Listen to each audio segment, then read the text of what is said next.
Next ಪ್ರಧಾನಮಂತ್ರಿ ಜೀವನ್ ಜ್ಯೋತಿ ಬಿಮಾ ಯೋಜನಾ ಅಂತಿದೆ.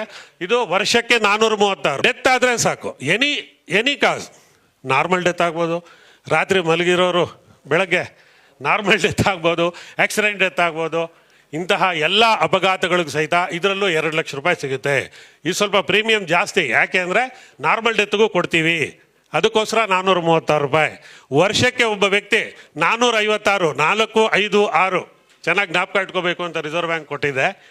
456 ರೂಪಾಯಿ ಖರ್ಚು ಮಾಡಿದರೆ ಅವ್ರ ಕುಟುಂಬಕ್ಕೆ ಅವನು ಸಾಮಾಜಿಕ ಭದ್ರತಾ ಯೋಜನೆ ಅಡಿಯಲ್ಲಿ 4 ಲಕ್ಷ ರೂಪಾಯಿ ಅವನು ನಾನು ಸೇವ್ ಮಾಡಿದ್ದೀನಿ, ನನ್ನ ಕುಟುಂಬಕ್ಕೆ ಸಂರಕ್ಷಣೆ ಕೊಟ್ಟಿದ್ದೀನಿ ಅಂತ ಧೈರ್ಯವಾಗಿ ಇರ್ಬೋದು. 456 ಅಂದರೆ ವರ್ಷಕ್ಕೆ 365 ದಿವಸ ಲೆಕ್ಕ ಹಾಕಿದ್ರೆ ದಿನಕ್ಕೆ 1.25 ರೂಪಾಯಿ ಆಗುತ್ತೆ ಅಷ್ಟೇ.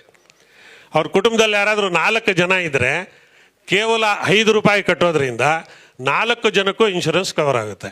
ಬಹುಶಃ ಮೊನ್ನೆ ನೋಡಿರ್ಬೋದು ನೀವು, ಪಾಂಡುಪುರದ ಹತ್ರ ಕಾರು ಬಿದ್ದೋಗಿ ನಾಲೆ ಒಳಗೆ 5 ಜನ ಸ್ಪಾಟಲ್ಲೇ ಔಟ್ ಆದರು. ಅವ್ರ ಹತ್ರ ಈ ಥರ ಸ್ಕೀಮಲ್ಲಿ ಮಾಡ್ಕೊಂಡಿದ್ರು, ಒಬ್ಬೊಬ್ಬ 4 ಜನ ಆದರೂ 20 ಲಕ್ಷ ಸಿಗ್ತಿತ್ತು.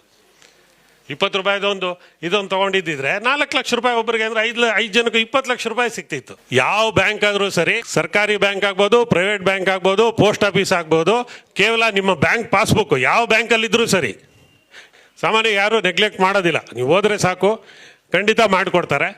ಅಪ್ಲಿಕೇಶನ್ ಸಹಿತ ಸಿಗುತ್ತೆ.